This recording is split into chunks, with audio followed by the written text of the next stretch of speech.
2026, the Academic Senate passed changes to general education requirements that required, that eliminated one science lab requirement.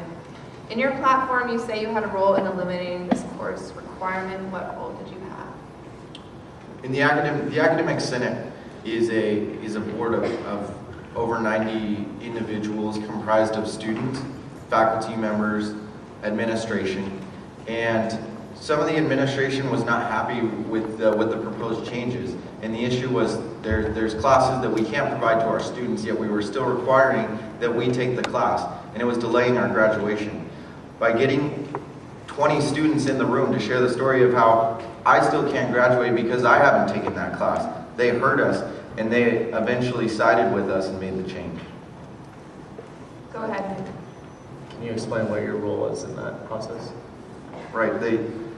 As a member of the Academic Senate, we saw that we were going to be facing opposition. So by uniting the students, by getting students who had the personal experience, we recruited them, we brought them in there, and were able to yield our time to them so they could share their stories, their firsthand experiences about how their road to graduation was being extended. Go ahead. This is my whole thing about how it doesn't work. Can I ask a question to the audience? Go ahead, I'll allow it. All right. How many of you guys knew that you had a voice to do what Steven did?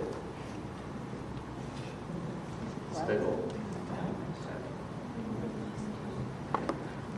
Yes, we could have stormed in there with 35, well, no, we couldn't because of the fire marshal, but what matters is that we made the difference. What matters is that they heard us, they heard the experiences, and they made the change, and now we aren't required to take those courses that we can't get. What matters is that we were the student advocates that made the difference. It doesn't matter that we weren't able to get every single student in the room to share their story. We would have still been there today. I'm also one of the students who sits on the academic side. If I can just speak to one of the things that I felt got lost on the wayside with the general ed changes, that the category C for humanities and arts was also altered. And one example that I can speak to of what we mean when George and I talk about shared governance and what we want to bring in is that, at least for me in the College of Liberal Arts, that was a huge thing that affected us. Changing our requirements from taking 3 humanities courses now down to 1 only that's required. So what we did is we brought it back to our CLA Student Council. We had great discussions, wrote up a resolution, voted on it, and then our senators were able to take it to ASI, and they passed the resolution that we were able to take to the Academic Senate with Stephen's help and a lot of other students to really say that this isn't what the students want. And I think that's a great example of how we can integrate all these different student organizations, these governing bodies, to really stand up for changes. And I don't want to associate that to one person. I think that really goes back to the students who were really the ones with the driving forces and shared their stories about how those courses were so integral to why they majored in something like humanities.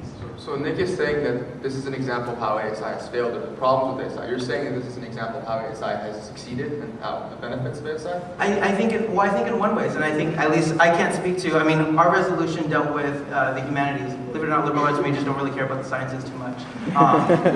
Quote me on that in the 49er. But I think that speaks to how we can have, ASI isn't just this one person body, right? There's multiple students, and we were able to have great conversations with people in Health and Human Services, College of Ed, to say, hey, you really need to give a rat's ass about the humanities changes. This is why it's going to affect critical thinking. This is why it's going to be detrimental to students' overall education, no matter what your major is. And I think that's an example that sometimes I wish got more publicity, because everyone is like, oh, 1 less lab. Yes, that means 1 less unit that I don't have to take that's 5 hours out of my day. But I just want to, again, just say that as an example of, I think more collaborations like that need to take place in ASI. Otherwise, we can't say that we're involving students, we're involving all these other people from different facets of the university.